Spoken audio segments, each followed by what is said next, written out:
So this is an area of the world that I'm currently working in. And yeah, this is one of the most remote coral reef systems in the world in the central Indian Ocean.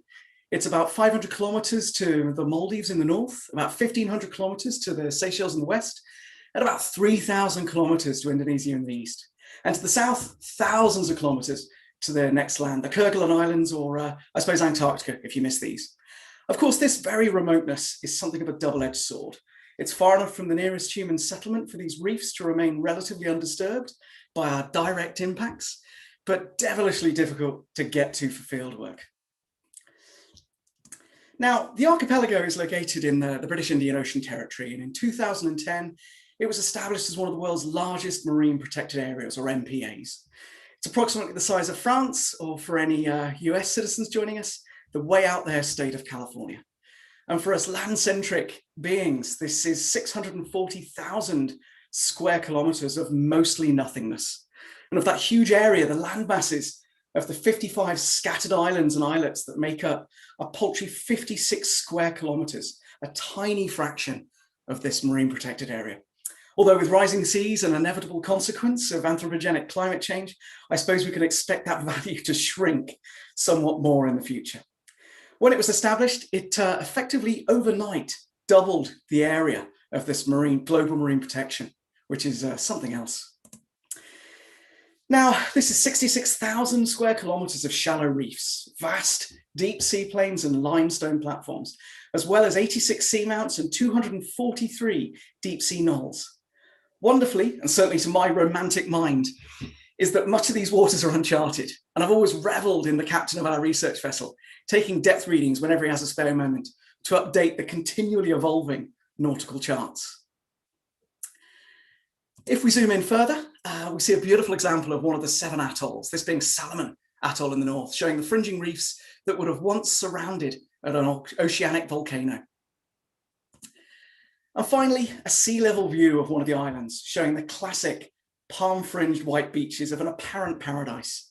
However, it came as something of a shock to me to discover that this image is a myth that's seemingly been perpetuated by the authors of pulp fiction romantic novels, and to become something of a cliche, the desert island.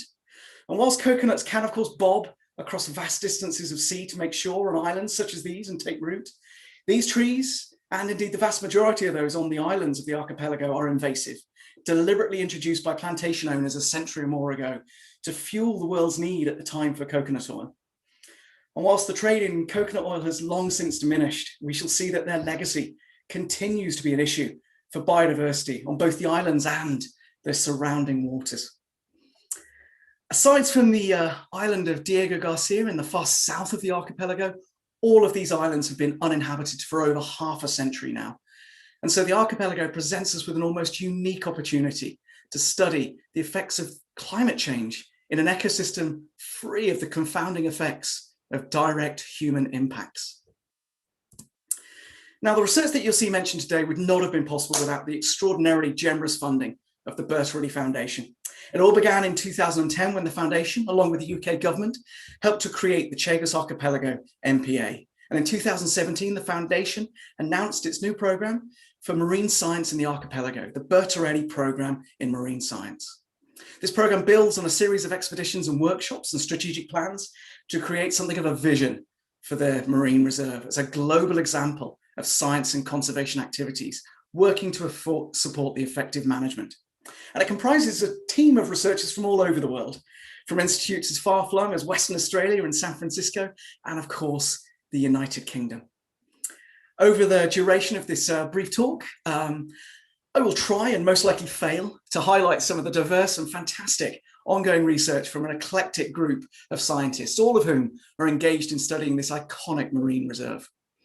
However, that's not to say that I'll shy away from some of the major issues affecting the biodiversity of the archipelago, but will likely point out that the MPA is much less affected than other similar oceanic regions. I should also mention that this is far from an exhaustive list of people and ongoing investigations in the program. And I already realized that my upcoming expedition in a few weeks might be made a little bit more awkward by not mentioning some of my colleagues who are with me. Now, given the breadth of research covered by the program, and knowing where to start was the hardest part. And so I turned to the air first, and the archipelago's extraordinary seabird population are home to some 18 species. And for me, on these often long voyages between remote outposts of land, this was something of a joy to behold. The flutter of sooty terns alongside the boat heralded land and the reefs we were likely investigating nearby. Now, research has shown that a healthy seabird population is a clear sign of a healthy marine environment. And research led by teams from ZSL, the Zoological Society of London, and the University of Exeter has shown that the MPA is actually one of the few increasing seabird colonies in the tropical Indian Ocean. I've made limited forays onto the archipelago's islands, if only because with my freckles and class 1 skin type, I'm much more at home out of direct sunlight and underwater. But when you do, you realize what an odd sensation it is to be in one of the few places on Earth where few people have ever ventured, and that the birds are also blissfully unafraid of you. It also hammered home to me how nefarious the ubiquitous coconut palm is, especially when you realize that it's impossible for seabirds to nest in a palm tree. And as you can see from this image, the seabirds ignore the palms and roost in the native shrubs and bushes. And so islands that were once extensive palm plantations inevitably have less seabirds. And something else that became extraordinarily apparent too was that those islands with no birds at all, which we often approach across balmy surrounding waters in an almost deafening silence, led to a startling discovery by Nick Graham and Kosi Bankwit at Lancaster University. For those of you that aren't ornithologists, birds produce an awful lot of poop. The biological term, of course, for this is feces, but my Spanish colleagues are often confused that I was talking about fishes. So these poops literally rain down onto coral reefs and have a whole host of beneficial effects on the marine ecosystem, including faster growth rates of herbivorous fish on those reefs surrounding these islands, higher fish biomass, enhanced ecosystem functioning, and an altered response to climate-induced bleaching events. And where Nick and Casey's work took a dark turn is the result of this historic legacy of the island's plantation past.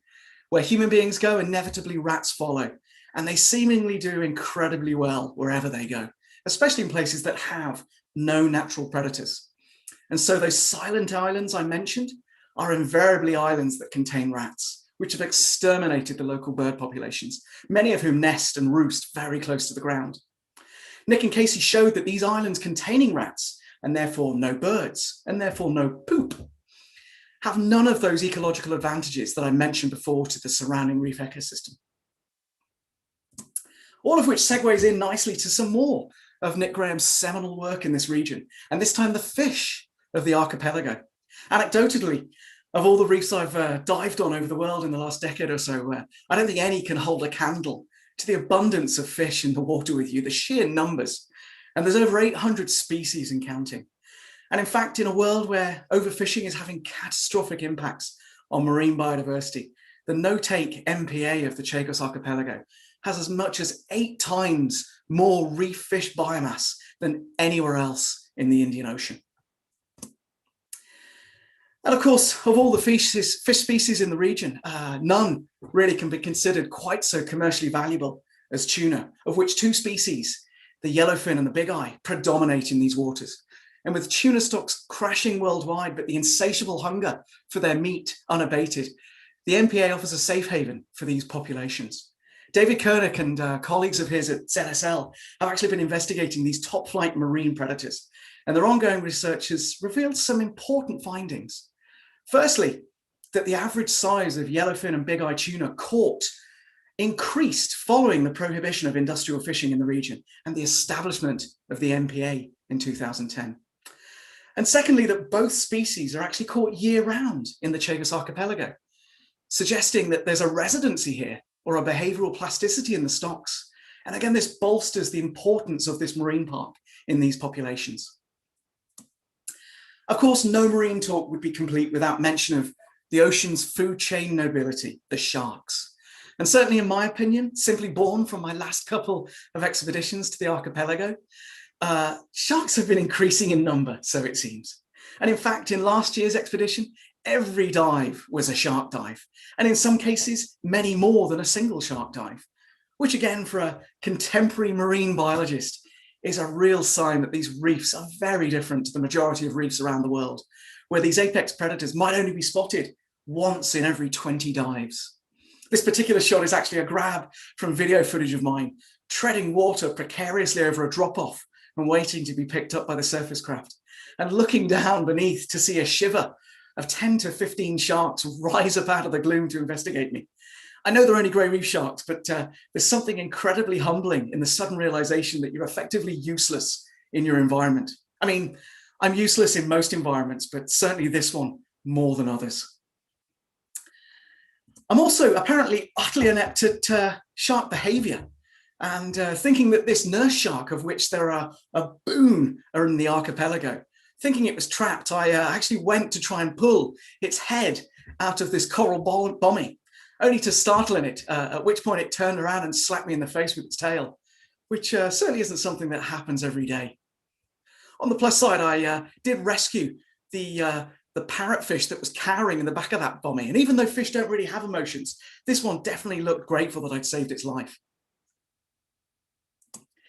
In fact, the sharks last year, if I'm honest, were a near constant nuisance, always lurking in the background whilst I was trying to sample my corals. And if you look over my left shoulder there, and that's stage left, you'll see a great reef shark that was buzzing in and out of my periphery as I tried to sample. Of course, I'm joking, and diving with sharks is a truly beautiful thing. And again, in further ongoing research by Dave Koenig and colleagues at ZSL and Stanford in the States, they're monitoring shark populations in the MPA using acoustic taggers, just like this.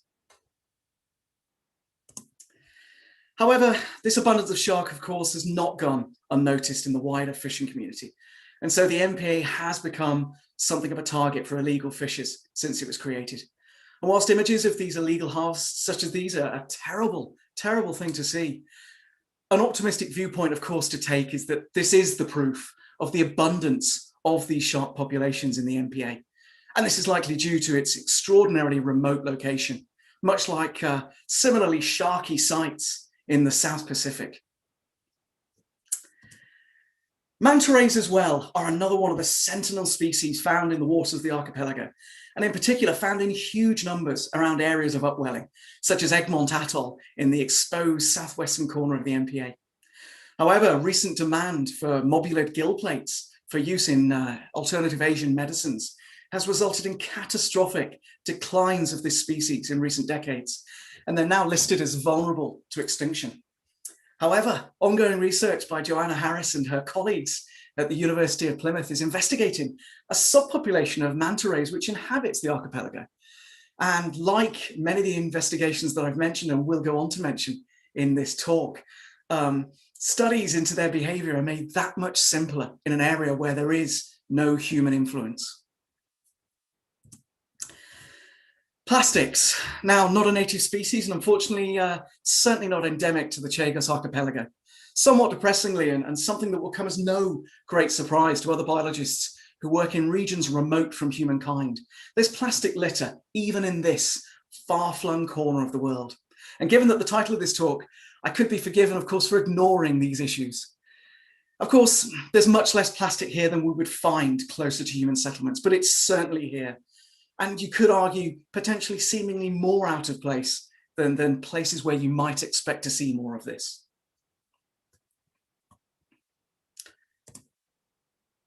And often researchers are skimming across the waves to their field sites and will slow our boats and collect these floating plastics to take back to our research vessel, which, whilst we know are nothing more than a drop in the ocean in terms of our efforts, it often feels like a proactive gesture in what seems like an increasingly futile battle. But when we do occasionally land on islands by special permission, we're greeted by images such as these, not of heather living on these islands, that would be crazy, but of these bottles collected on the beaches.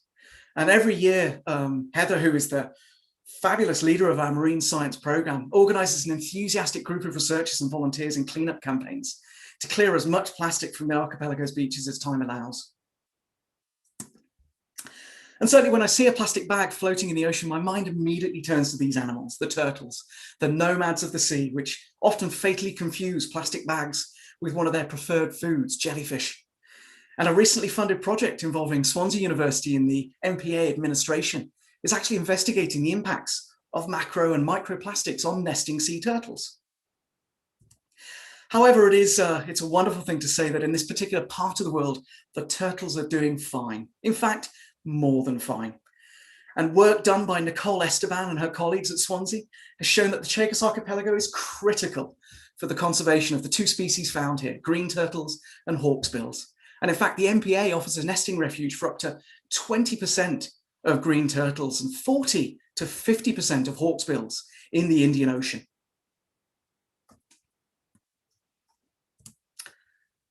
By attaching radio transmitters to the turtle shells, which, having seen some of the videos of Nicole riding turtles like a slow motion rodeo bull, it's a lot more difficult than it sounds.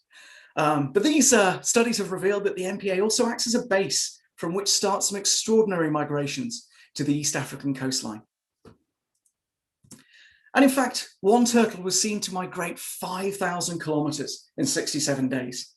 Yet despite this, these migrations inevitably end up with these turtles returning to the archipelago to nest. And a recently published work, Nicole and her colleagues used turtle tracking almost as a bonus to discover that extensive deep water seagrass beds were found around the archipelago. Now, given that seagrass is presumed to play a significant role in global carbon capture, finding these seagrass beds proliferating here when elsewhere around the world they are disappearing lends a renewed importance to this MPA. And in a region of the world where superlatives are commonplace, we come to the coconut or robber crab, the world's largest terrestrial invertebrate, and what I very much hope inspired the aliens in Paul Verhoeven's fabulous Starship Troopers, reaching over 1 metre in leg span and weighing up to 4 kilograms. And on islands with no native mammals, these crabs can be considered the apex predators. And in a gruesome video filmed by Mark Ladra of Dartmouth College in the States, possibly a world authority on coconut crabs, they can even be seen predating live birds and pulling them from the trees. Almost eradicated elsewhere in the world, especially in areas where they're considered a delicacy, populations of crabs are booming in the islands. And research suggests that, as with the turtles and tuna, the Chagos Archipelago might be a significant seed population of crabs for the wider Indian Ocean region. And last, but by no means least, corals, my own personal field of choice. And for someone that's worked on a number of different reefs around the world, the Chagos Archipelago was often held up as the crown jewel of coral reefs, with over 300 species of corals and some of the highest coral cover in the world. Work by Chris Perry and Innes Lang at the University of Exeter has shown that the reefs in the archipelago display some of the highest carbonate production and vertical reef accretion in the region. And in plain English, that basically means how quickly these reefs are growing upwards. In this image here, for instance, with me swimming along there, you can see the keystone species of Acropora colonies, which form the structural basis for so many global coral reefs. And on reefs of the archipelago, huge stands of branching and table Acropora can be still seen to dominate the reefscape. And in many reef lagoons scattered around the MPA, huge stands of corals can surprisingly be found. And I say surprisingly because when thermal events occur and surface water temperatures increase, in lagoons, and these lagoons with their limited water movement tend to heat up faster. However, a colleague of mine, Catherine Head at ZSL, found that the survivorship of corals in these lagoons was higher than outside the lagoons, suggesting that these corals may have adapted to higher temperatures. And in obviously a world of accelerating climate change and sea surface warming, this can only be a good thing. Investigating the genetic and immunological mechanisms which may be contributing to these increased resilience is actually part of the research ongoing of my group at Oxford. Now, these spectacularly coloured corals, by the way, are some of my favourites. Lobophilia, which always seem to me like puckered cartoon lips blowing kisses as they swim by. Although that could, of course, be the nitrogen narcosis from the diving. However, severe bleaching events in recent decades have revealed that even reefs as remote from human populations as these are not immune to the effects of global climate change. And in fact, 2015, 2016 saw a double dipole bleaching event, 2 back-to-back bleaching episodes, which led to extraordinarily high coral mortality in the region. The first major recorded bleaching event in the region, and in fact globally, was 1998, and there was significant die-offs on these reefs. However, within 10 years, the reefs had almost entirely recovered to initial levels, certainly in coral cover, if not in terms of coral diversity. And this supported the long-held hypothesis by coral biologists that reefs suffering no other stresses, such as those resulting from direct human impacts, do recover more quickly given the chance. Water temperatures again were seen to rise in 2018 through into 2019, and it was feared that with it happening so soon after this 2015-2016 dipole bleaching event, that the results would be catastrophic. However, and this is one of the wonderful things of nature in the way that it continues to surprise you. When we returned to the MPA last year, the expedition teams were surprised to find no signs of bleaching whatsoever, nor any recently dead colonies. In fact, we were amazed to see abundant multi-year growth and new juvenile colonies. And yet again, this joy was tempered with a heavy feeling of caution, because as you can see from this image here, many of the juvenile coral colonies that have settled onto the skeletons of their recently passed away relatives. And we see many examples of these huge dead colonies upturned by the regular storms that sweep through the region, with the juvenile colonies beneath either crushed or starved of sunlight and dead. However, the truly extraordinary levels of recruitment and growth rates on these reefs suggest that if we can go 5 to 10 years without a major bleaching event, there may yet be a recovery of these reefs to their former levels once again. And finally, my own personal and professional obsession in this region. I suppose when you're a marine biologist, the lines between personal and professional are heavily blurred. But for me, the ultimate reason for this archipelago's importance, Tenella Chagos, the world's rarest coral, a monotypic genus, basically in a taxonomic grouping of its own. Bewilderingly, populations of this coral have crashed disproportionately to other corals in recent decades. A colleague of mine, Charles Shepherd, who's been diving on these reefs since the 70s, tells stories of dropping beneath the surface and seeing 50 to 100 of these rounded colonies in his immediate line of vision. Yet when I first ventured out to these islands in early 2019, the general opinion was that this coral was more than rare. It was extinct, as the previous year's month-long expedition hadn't spotted a single colony. And then on what was shaping up to be another routinely beautiful dive on the reefs of Moresby Island in the Northern Atolls, there it was, a giant charismatic underwater brain, stuck to the side of a reef, almost taunting me with its stubbornness not to die out. However, this was the only healthy, complete specimen I find on an entire trip, a month of twice daily diving. Any others I found were sorry-looking fragments of former colonies barely hanging on to life. And I returned next year, uncharacteristically pessimistic, but on only the second dive of the trip, rolled off the back of a boat straight on to this beautiful looking specimen, almost ½ meter in diameter. And so whipping out my gavel and my hammer, the tools of the coral trade, I gently chipped away a metric thumbnail measure of tissue from one of the leading edges for my ongoing analyses. And in my research, I'm using genomics to investigate what makes this coral so very special. Why is it only found in this tiny little island chain? Why has it been hit so much harder than other coral taxa on these reefs? How does it feed? How does it reproduce? When does it spawn? The remote nature of this region makes a lot of these questions very difficult to answer, as does the fact that spawning usually occurs at night when these waters are teeming with very sketchy sharks. But being as there are so few of these corals around, it feels like so much of time is ever against me to uncover the truth, never knowing whether I'm going to see another live coral colony again.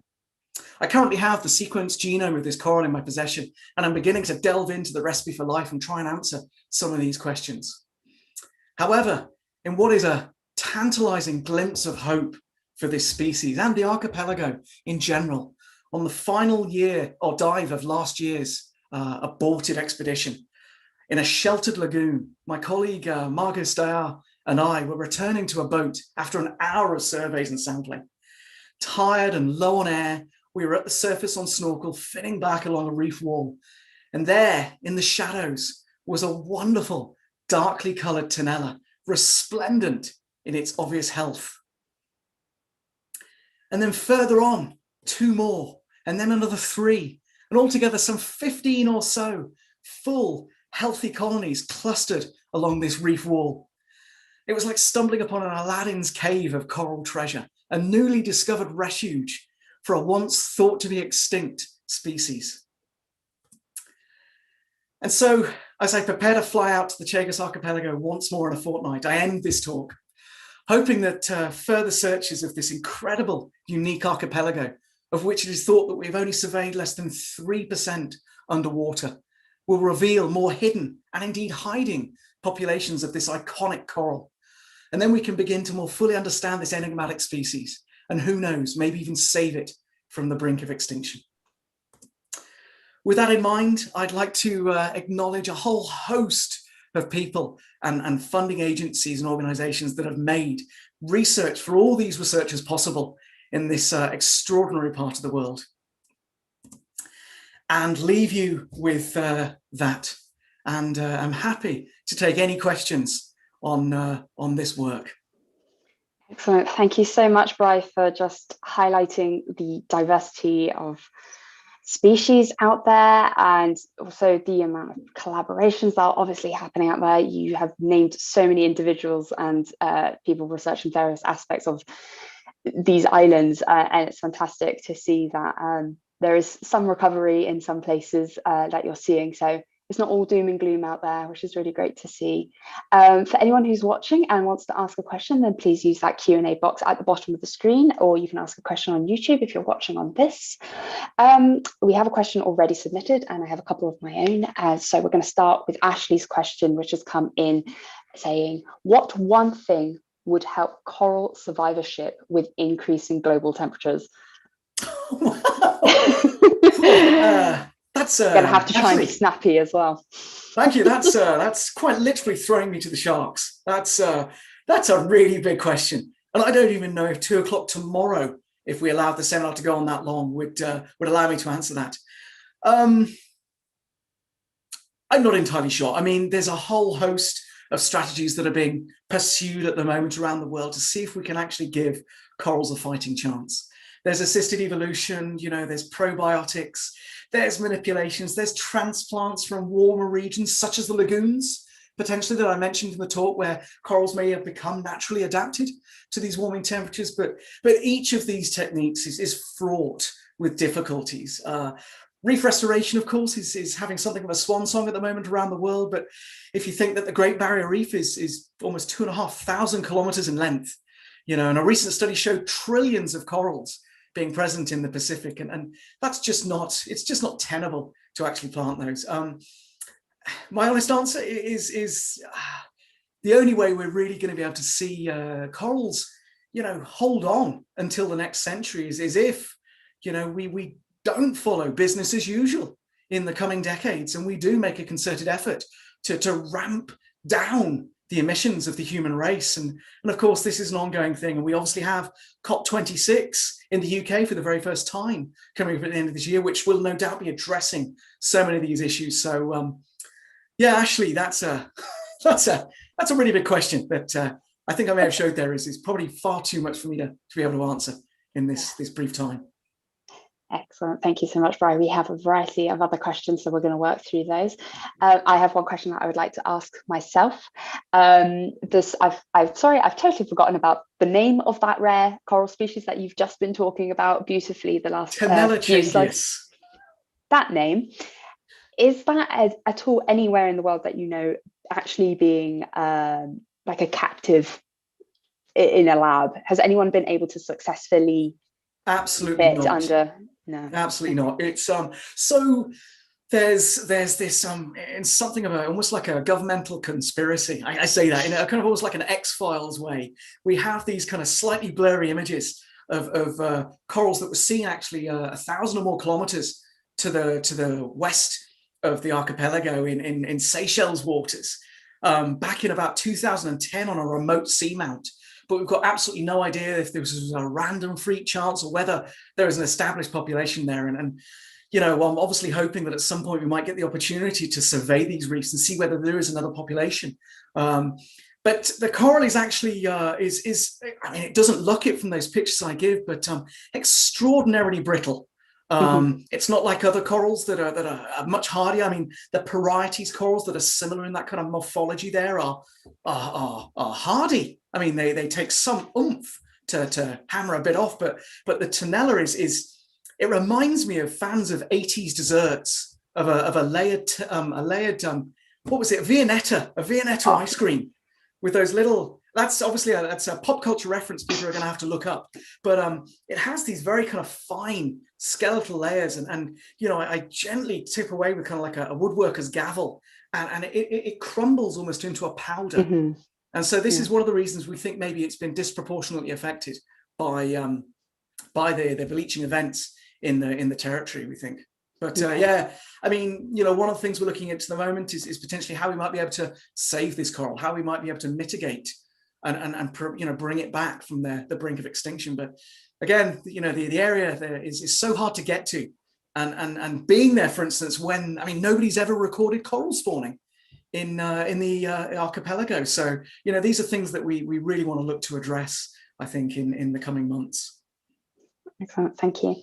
And mint Viennetta is always my favourite, just the same. Next question is from Rupert. They are asking, do you have up-to-date estimates for coral cover? They say from Charles Shepherd's data, it declined from more than 60% in the 1980s to less than 10% in 2019. So I haven't seen Charles's latest data, but certainly when I was on expedition with him last, which I think was a year or two back, he was suggesting there that looking at the figures he had and comparing them to his previous figures, that coral cover was looking at about 40%. So it was on the rise back up again. But then again, when we went out last year, I mean, it was obvious that coral cover had increased since the year before. I mean, you know, we dropped down to the water, and as I kind of mentioned, we were just blown away by the amount of new growth that had actually appeared on the reef. So yeah, I mean, I leave for the archipelago in, wow, terrifyingly, in about 2 and a bit weeks. And so that'll be the first time since last year that we've been back down, if we obviously manage to make it out there, given everything going on. But yeah, it's going to be fascinating to actually look and see if the cover has indeed increased, which it looked like it was doing since last year. Yeah, that's excellent to hear about.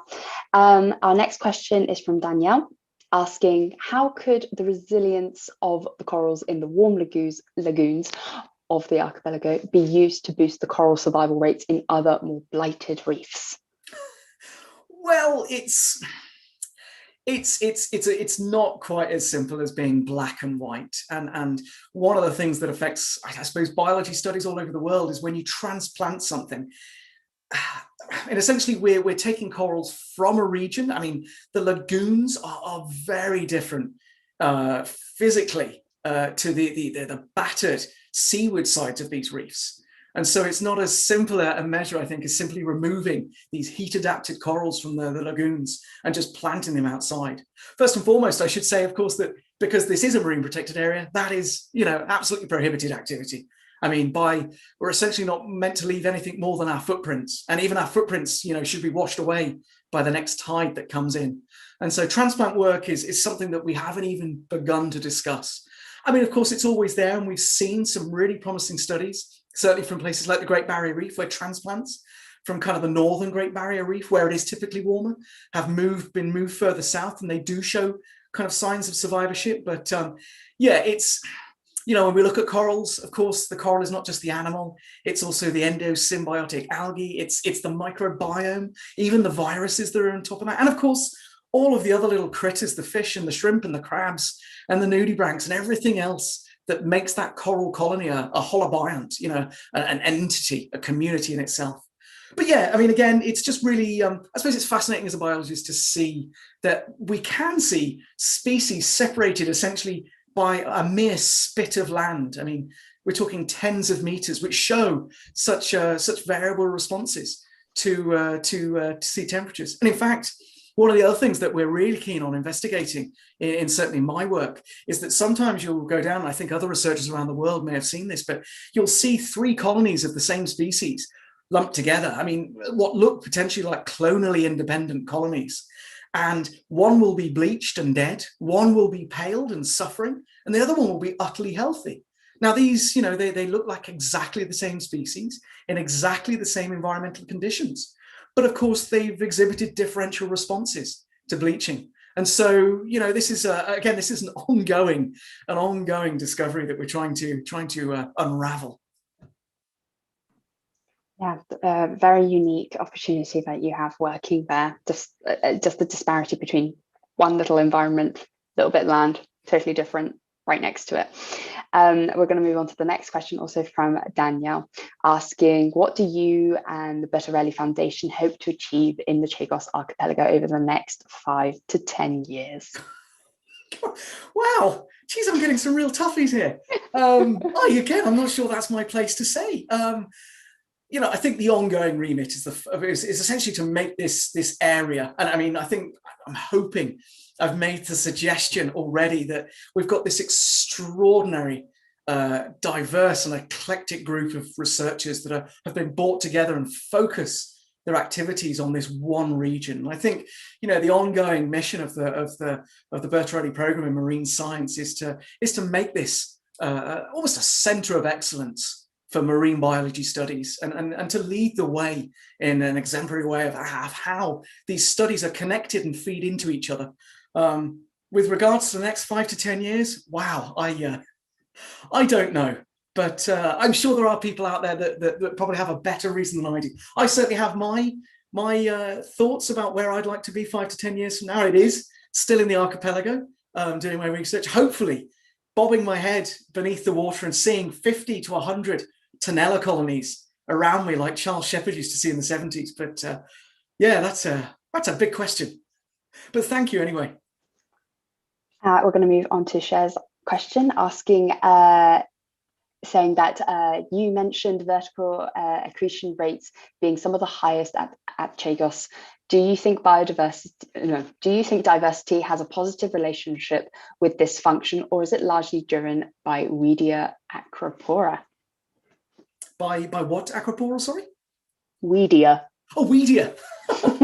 Wow. I mean, Ines Lang and Chris Perry would be the best ones to kind of answer this thing, is that this is their research topic, and I was obviously just the salesperson trying to do a job on selling it. But I mean, it's interesting you mentioned the Weedia acropora, because after the 1998 bleaching event, and this was something I touched on very briefly, this was a huge global briefing event and a bleaching event, and more coral mortality and die-off around the world was hit extraordinarily hard. But as I mentioned, within 10 years, coral cover, which essentially, for those that don't know, is essentially the amount of seafloor that's hidden by corals, had returned to its levels. But as you've suggested there, it was the diversity of corals had actually decreased quite significantly, and a huge number of the coral cover was essentially a single species, Acropora cytherea, which, yeah, as you say, is a weedy coral species. And it's interesting now, again, as coral ecologists, to see how this situation plays out, and all around the world. And certainly when I think of my field sites in the Caribbean as well, we see Parietes asteroides, which is again another weedy coral species that seems to be doing very, very well there. And certainly we're seeing, even in the archipelago, there are definitely winners and losers amongst the coral taxa. My worry, of course, is that Tenella is very definitely on the losing side of this new change, but I'm hoping that we might be able to do something about that. Our next question is from Rupert, asking, you suggested coral cover might be restored in several years without a bleaching effect, but diversity can take far longer. should we be culturing some of the rarest coral species for future restoration? In response to SCTLD in the Northern Caribbean, discussions seem to be going this way.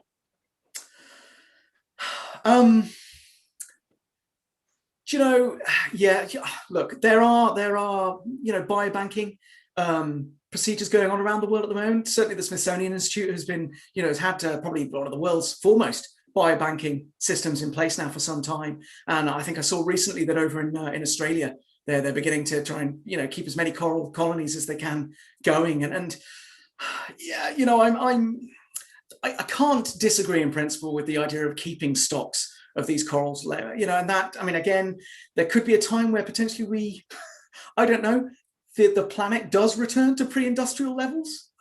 That feels like a weird dystopian view,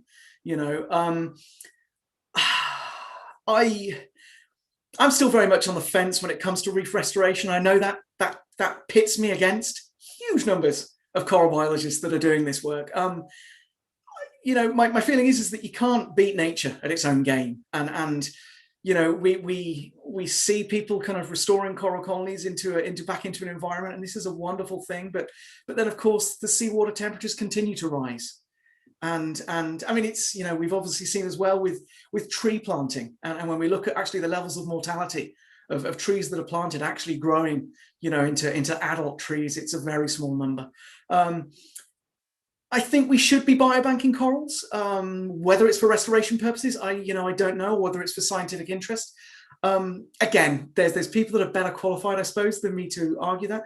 I am, already thinking in my mind that we should try and take live samples for biobanking of Tenella, because I mean, it really does seem to be on the brink of an extinction event now. But as to what we do with those live samples, that's much further down the line, and maybe we need to wait until the technology develops to an extent where the success rates of replanting corals on these reefs is beneficial and worthwhile.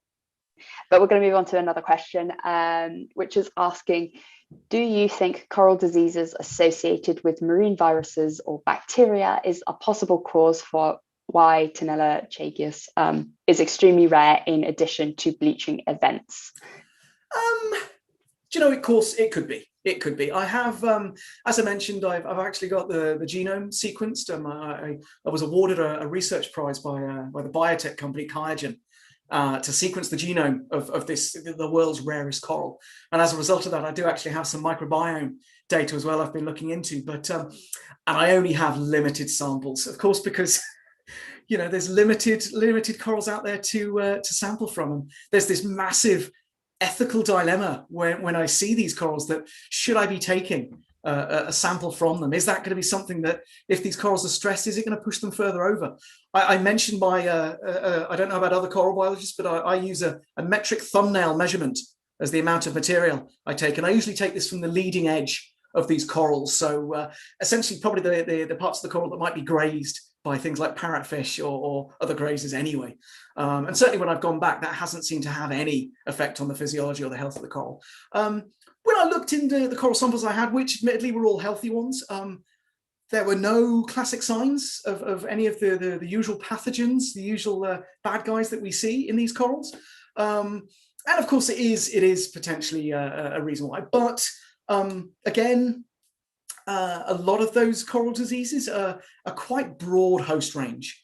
And so you find a lot of these diseases, certainly ones caused by bacteria like the Vibrio nacea. These are opportunists. They'll affect essentially anything with a mucous membrane, including us, and so I don't think we've seen that specific an infection in a certain coral species that's affected none others. I'm not saying it's not possible. And certainly, if I find a diseased coral, I think that's one of the issues. My sample number is so low. I mean, at the moment, it's n equals 6 until I can get back out to that lagoon and see these 15 healthy coral colonies. Yeah, I haven't actually seen any diseased colonies, possibly because my n is so low. Okay, well, good luck for the gathering more data and samples later, hopefully later this year. We're going to move on to the next question, which is from Phoebe, asking, what impact does nutrient loading from anthropogenic sources have on corals closer to human settlements? Okay, wow, it's so this is a general coral biology 101, isn't it? Of course, there is no real nutrient loading in the archipelago because it's so removed from human habitats. But yes, of course, in other regions, well, varied effects. I suppose one of the big ones is classic kind of eutrophication, that when you pump nutrients into water, organisms are outcompeted by other organisms. Usually in marine environments, it's algae, and these essentially suck up all the oxygen in the water, algae or bacteria, and they suck up all the oxygen in the water and essentially make these zones kind of almost anoxic. And of course, for creatures that rely upon oxygen for respiration, that's a dangerous thing.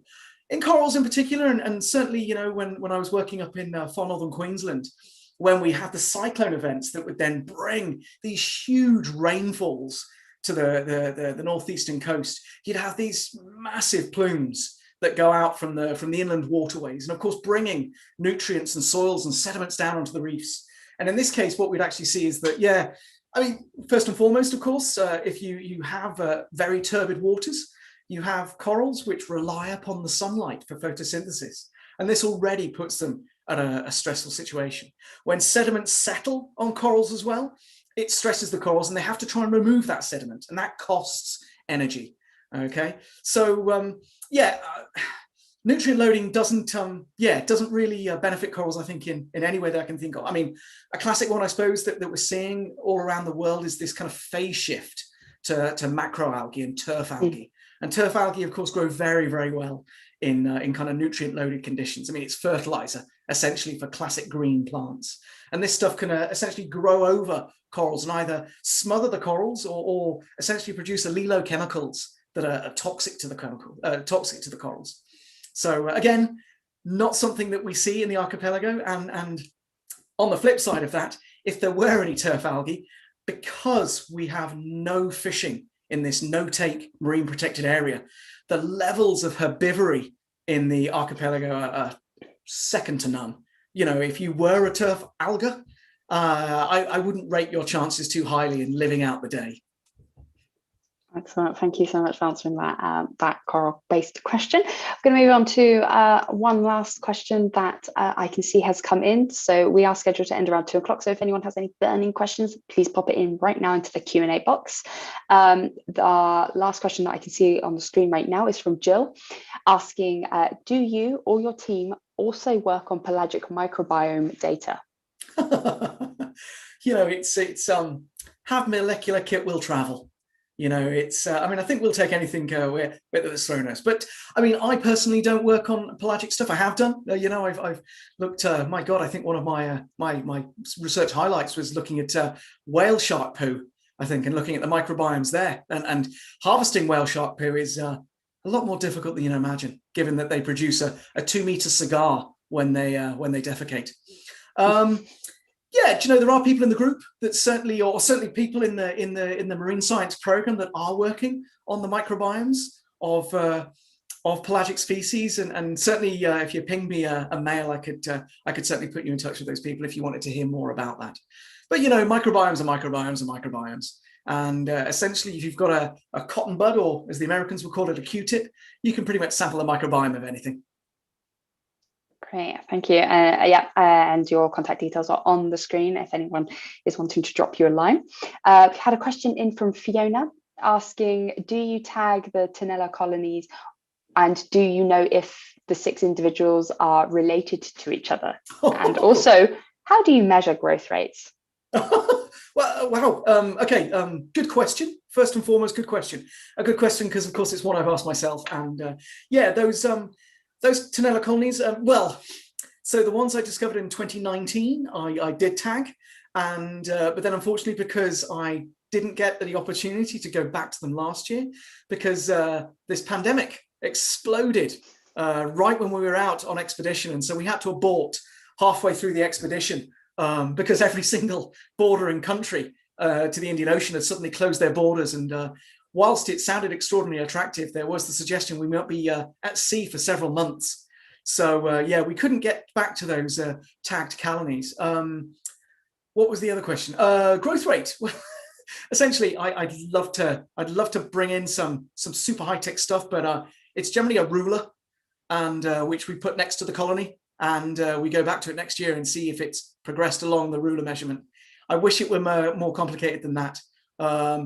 You know, sometimes I maybe go up and embrace the corals, and I think, is that a larger watermelon than it was last year? I don't know. I'm joking, of course. I'd never knowingly embrace a coral unless I was holding on.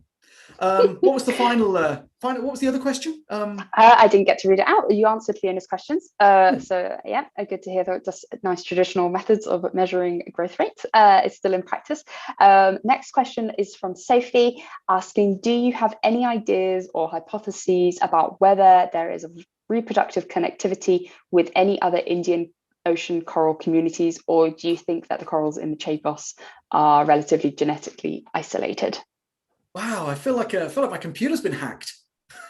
That's that's a really good question. It's something actually. So a colleague of mine, Catherine Head, has been looking into in some detail, focusing on the keystone species in the archipelago, the parietes, the massive kind of boulder corals, and the acropora, which I showed you earlier. And we have collaborators in regions in the Western Indian Ocean that we're looking into this. So what I didn't actually mention there, and another reason why I suppose the archipelago is so important, is that it's thought by many to be this stepping stone in the middle of the Indian Ocean. And there's a current that essentially comes from east to west that sweeps through the archipelago. And so we actually think that and it's been referred to actually by Charlie Veron, who's kind of the godfather of kind of coral taxonomy, as the Chagos stricture. And so we think the archipelago is extraordinarily important for dispersal of not just coral larvae, but as I mentioned before, coconut crab larvae, and as I showed, turtles and tuna and sharks. And so this is an extraordinarily important area for biodiversity. And yes, we do think that connectivity is linked. And I didn't have time and I'm extraordinarily embarrassed by this, because there is so much amazing science that's come out of this program that I just didn't have the time to touch upon. But a lot of this work has been addressed by the incredible Rob Dunbar at Stanford University, who's been sinking these high-tech beams devices around the archipelago that measure all kinds of oceanographic conditions. And these are being used to see actually the water flow through the archipelago and predict models on how this water might move. Another colleague of mine, Gareth Williams up at Bangor, has also been looking into kind of internal waves, these waves that kind of shoot across the bottom of the sea, and then they hit a landmass and they shoot upwards and bring nutrients. And of course, the archipelago is pretty much the only thing kind of rising up above the seafloor for thousands of kilometers. And this might be another reason we think, of course, why we see manta rays and tuna and all these pelagic fish kind of loitering around these seamounts and knolls in the sea. But yeah, final answer, I suppose, to that is yeah, I mean, we think there's an intimate connectivity between the archipelago and the rest of the region. And of course, the knock-on effects of the marine protected areas, that you do get this spillover. By protecting the marine protected area, you're essentially seeding the areas outside of the marine park as well, which is, of course, a benefit to all. Yeah, it's like an overspill, basically. This hotspot is doing so well, and it's in the ocean, it's going to spread out, which is really great to hear. Absolutely. That is, have we heard one final question? No, that is all our questions that have come in regarding science that you've been talking about and the marine protected area. We did have a question come in asking about the program that you mentioned, the Buttarelli Foundation, if they ever take on entry-level graduates as students for internships. And this has also been answered by someone else in this meeting, in this webinar, saying that it definitely happens, but it's at an institution level. So keep an eye on the adverts that come out of science partners such as Bangor, ZSL, Plymouth. But it is quite competitive. Obviously, you're working in a very beautiful remote area, so it's not a surprise to me that it's incredibly competitive if anyone wants to get experience with this area. But I think any if you were advice for anyone who's interested? Yeah. So I was going to say, what I probably should have put up as a slide here is actually, or a link to the Bertarelli Program in Marine Sciences website, which is essentially marine.science. And I think maybe that we can get a link yes, we can. to that, or certainly in Twitter, I think that link will be there. But and if you go there, you can actually go through it. It's a beautiful website, and it actually categorically kind of lists all of the researchers and institutions and their work that's ongoing in the Bertarelli program for marine science. And certainly if you were an undergraduate and you were looking to focus on a particular area, that would be I suppose the yellow pages. Oh, another pop culture 80s throwaway reference there. to finding a directory of researchers that are working on this program that you might want to approach. And I can tell you categorically now that almost everyone is extraordinarily approachable. Wonderful. That's wonderful to hear.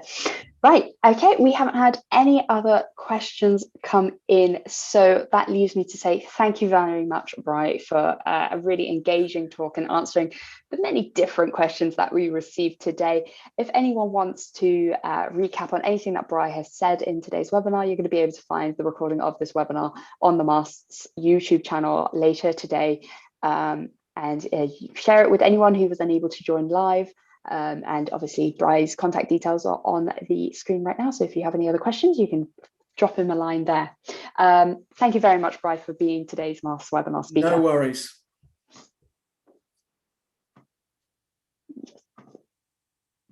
I would just like to highlight to anyone who is still with us next week's talk. So if you really enjoyed today's content and you're like, wow, what other talks have we got coming up within the MASTS webinar series?